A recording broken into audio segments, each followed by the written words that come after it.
Hello, नमस्कार दोस्तों। Model paper first, BA part first, 70-21-22 और पेपर सेकंड, भारतीय राजनीतिक विचारक।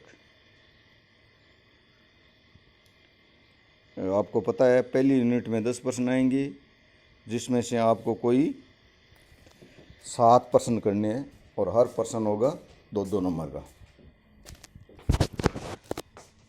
मैंने जो पेपर फर्स्ट है ना, उसके 2 वीडियो अपलोड कर दिए, तो उन प्रश्नों को आप ठीक से देख लेना।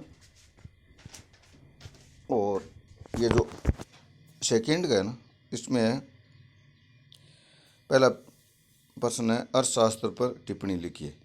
अब देखो, प्रश्न अर्थशास्त्र पे आ सकता है, शुक्र नीति सार पे आ सकता है, मनु की किताब पे आ सकता है। तो मतलब इसमें कितने श्लोक है, कितने अध्याय है, थोड़ा थोड़ा सब कुछ लिखा है वह वो देख लेना। फिर दूसरा है मनु कौन थे, ये भी लिखा हुआ है। मनु मतलब एक पदवी थी, जो मनन करने वाला व्यक्ति होता था ना, उसको मनु कहा जाता था, और मनु कई हुए थे।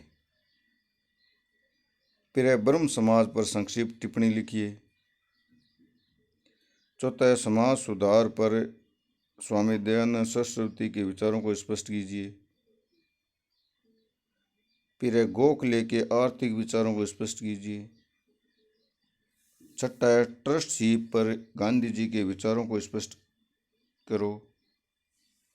सातवां है तिलक और गोखले के बीच अंतर बताइए।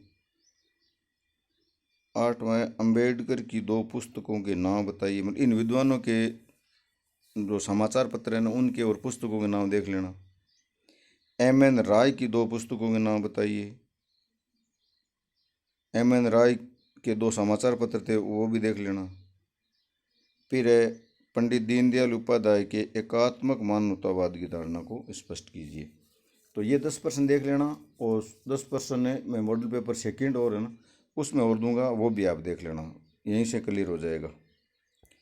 फिर है सेकंड यूनिट, जिसमें से आपको कोई 3 प्रश्न करने। कौटिल्य के सप्तांग सिद्धांत का मूल्यांकन कीजिए। स्वामी अमात्य, जनपद, दुर्ग, कोष, दंड, मित्र, ये 7 सिद्धांत वाला सप्तांग सिद्धांत है। अब वो सप्तांग सिद्धांत चाहे मनु का पूछ ले, कौटिल्य का पूछ ले और शुक्र का पूछ ले, आपको यही लिखना है। फिर इसका तो है शुक्र के प्रमुख विचारों को स्पष्ट कीजिए। शुक्र के जो राजनीतिक विचार है ना, वो देख लेना। दूसरा है भारतीय राष्ट्रवाद पर स्वामी दयानंद सरस्वती के विचारों को स्पष्ट कीजिए। इसका अथवा स्वामी विवेकानंद के प्रमुख विचारों को स्पष्ट कीजिए। देखो, वहाँ आपको 3 प्रश्न जो करने हैं ना, वहाँ अथवा वाला झंझट मत रखना, कोई से 3 आए चाहे। मतलब 2 नंबर मैंने जो बोला है ना, दयानंद सरस्वती के विचार वो आ रहा है, और विवेकानंद के प्रमुख विचार आ रहे, तो दोनों ही कर दो, कोई दिक्कत नहीं है। फिर तीसरा है तिलक भारतीय अशांति के जनक थे, ये सिरोल का कथन है, स्पष्ट करो। फिर इसका तो है दादा भाई नौरोजी के प्रमुख विचारों को स्पष्ट कीजिए। फिर चौथा है पंडित जवाहरलाल नेहरू के प्रमुख विचारों को स्पष्ट कीजिए। और इसका तो है दलितोद्धार के लिए डॉक्टर बी.आर. अम्बेडकर के प्रयासों का वर्णन कीजिए। अगर ये बी.आर. अम्बेडकर वाला आप याद कर लेते हो, तो दलितोद्धार ये प्रश्न तो कन्फर्म 7 नंबर का आ ही जाएगा। फिर 5वां एम.एन. राय के 9 मानवतावाद के सिद्धांतों का वर्णन कीजिए, इम्पोर्टेंट है। और इसका तो है जयप्रकाश के दल विहीन लोकतंत्र को स्पष्ट कीजिए। तो इसमें आपको कोई 3 प्रश्न करने। फिर आएगी यूनिट थर्ड। यूनिट थर्ड में 5 प्रश्न आएंगे और आपको 1 करना है। अंतर्राष्ट्रीय संबंधों परराष्ट्र पर मनु के विचारों को स्पष्ट कीजिए। देखो, नीचे वाले प्रश्न आपको अगर नहीं समझ में आता है, तो परराष्ट्र संबंध में षड्गुणीय नीति, ये आप चाहे मनु का याद कर लो, षड्गुणीय नीति और मंडल सिद्धांत 2 है। मनु का कर लो, वही एक सही है। कौटिल्य का कर लो, वही एक सही है। शुक्र का कर लो, वही एक सही है। ये प्रश्न कन्फर्म आएगा, ये याद कर लो, 15 नंबर का प्रश्न आ जाएगा। फिर है राजा राम मोहन राय के प्रमुख विचारों को स्पष्ट कीजिए, ये प्रश्न भी इम्पोर्टेंट है। तीसरा है बाल गंगाधर तिलक के स्वराज्य सिद्धांत का वर्णन कीजिए, इसको देख लेना।